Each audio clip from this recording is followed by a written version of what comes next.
Были установлены 500 шезлонгов, и у нас именно была заполняемость в праздничные дни.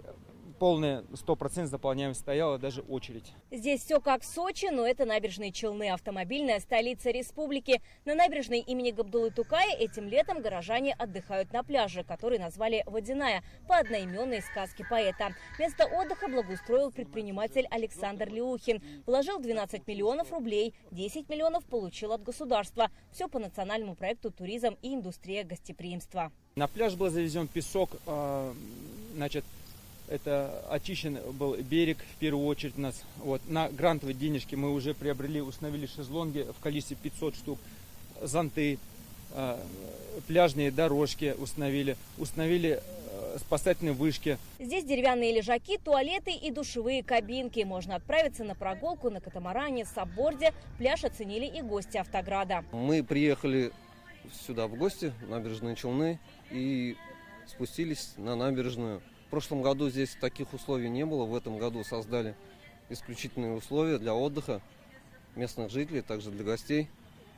Нам все здесь очень понравилось. Мы, конечно же, будем и в последующее сюда приезжать, отдыхать. Это уже пляж рядом с городской набережной. Тут обновили лежаки и построили детскую площадку. На это получили субсидию более 1 миллиона рублей. Пляжный бизнес сезонный, поэтому такая поддержка важна, говорит Айрат Тагиров. Запросили деньги на лежаки пластиковые и детскую площадку. Детская площадка стоит очень дорого, а денег не приносит. Она же просто для того, чтобы детишки могли поиграть. Поэтому за свои средства тяжело было бы это все делать. Благодаря субсидиям мы смогли взять большой городок детский. Еще один проект – водно-пляжный парк. Здесь катаются на вейкбордах. Владелец Камиль Хузин сам увлекается и 12 лет назад построил парк.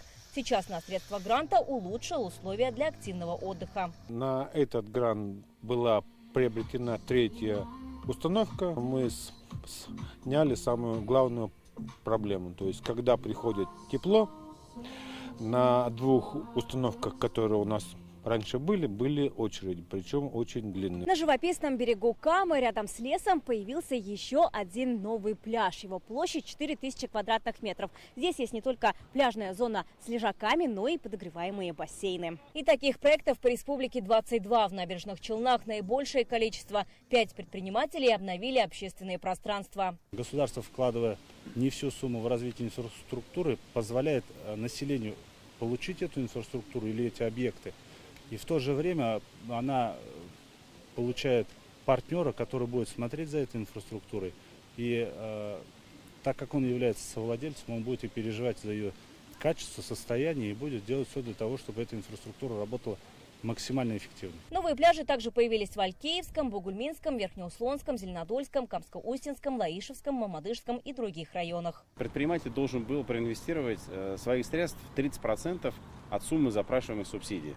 То есть фактически, если предприниматель хотел получить субсидии в виде 100 рублей, то 30 рублей он должен был обеспечить в виде софинансирования. Многие предприниматели инвестировали больше. Сейчас Госкомитет по туризму проводит новый конкурс для предпринимателей. На инфраструктуру выделят 168 миллионов рублей. Вероника Гайнудинова, Альбина Минаева, ТНВ, Набережные Челны.